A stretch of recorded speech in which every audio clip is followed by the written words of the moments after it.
1,21,00,000 ജനങ്ങൾ താമസിക്കുന്ന കേരളത്തിന്റെ 25 ഇരട്ടി വലുപ്പമുള്ള ഒരു വലിയ രാജ്യമാണ് ദക്ഷിണ അമേരിക്കയിലെ ബൊളീവിയ. മനോഹരമായ വൈവിധ്യം നിറഞ്ഞ സാംസ്കാരികമായി പ്രാധാന്യമുള്ള ഒരു രാജ്യമാണ് ബൊളീവിയ. ബൊളീവിയയിലെ ഏറ്റവും വലിയ നഗരം സാന്താക്രൂസ് ആണ്. രാജ്യത്തിൽ ഏറ്റവും കൂടുതൽ സാമ്പത്തിക അഭിവൃദ്ധിയുള്ള നഗരവും സാന്താക്രൂസ് തന്നെയാണ്. കഴിഞ്ഞ 25 വർഷത്തിനിടയ്ക്ക് അസാധാരണമായ വളർച്ചയാണ് സാന്താക്രൂസ് നഗരത്തിന് ഉണ്ടായിട്ടുള്ളത്.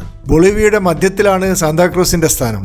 ബൊളീവിയയിലെ മറ്റ് നഗരങ്ങളൊക്കെ കുന്നും പ്രദേശങ്ങളായതുകൊണ്ട് തണുപ്പ് കൂടുതലാണ്. എന്നാൽ സാന്താക്രൂസിൽ കുറെ കൂടി ചൂടുള്ള കാലാവസ്ഥയായതുകൊണ്ട് സുഖകരമായി ജീവിക്കുവാൻ ഇവിടെ സാധിക്കുന്നു. സാന്താക്രൂസിലെ ക്രുസേനോ ബോളിവാർഡിൽ വൈകുന്നേരമാകുമ്പോൾ ആളുകൾ കൂട്ടം കൂടുകയും സായാഹ്നം ചെലവഴിക്കുകയും ചെയ്യുന്നു. ബൊളീവിയയുടെ തലസ്ഥാനമായ ലാപസ് കുറെ കൂടി ചെറിയ ഒരു നഗരമാണ്.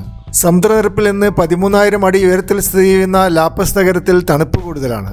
ലോകത്തിലെ ഏറ്റവും ഉയരത്തിൽ സ്ഥിതി ചെയ്യുന്ന ദേശീയ തലസ്ഥാനം ലാപസ് നഗരം തന്നെയാണ്.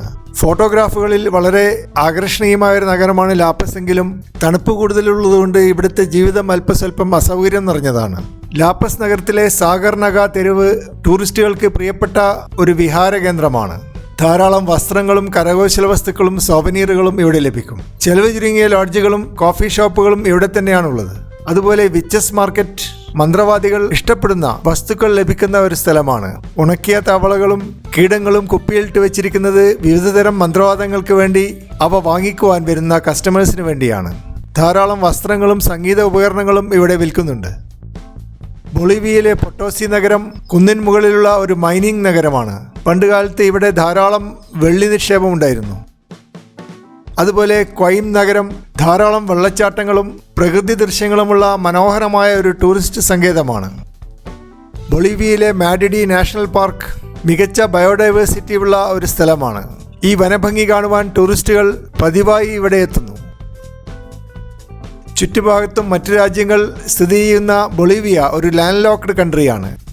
ദക്ഷിണാമേരിക്കയിൽ ഏറ്റവും കൂടുതൽ ആദിവാസികളുള്ള രാജ്യവും ബൊളീവിയ തന്നെയാണ്.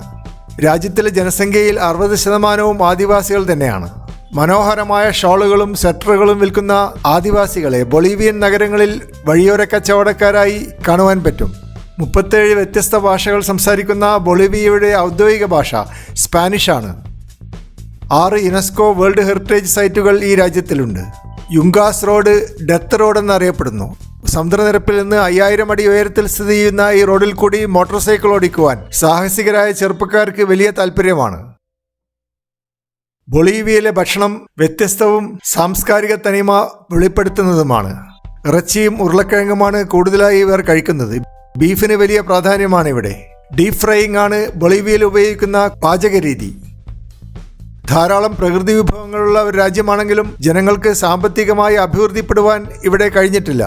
കരിമ്പും ഉരുളക്കിഴങ്ങും നേന്ത്രപ്പഴവും നെല്ലും ഇവിടെ ഉൽപ്പാദിപ്പിക്കുന്നു. ഗോതമ്പ് ഉൽപ്പാദനവുമുണ്ട്. സോയാബീൻ ധാരാളമായി കയറ്റുമതി ചെയ്യുന്നു. കൊക്കോയും കയറ്റുമതി ചെയ്യുന്നുണ്ട്. വെള്ളി, കോപ്പർ, ലിഥിയം തുടങ്ങിയ ലോഹങ്ങളും ബൊളീവിയയിലുണ്ട്.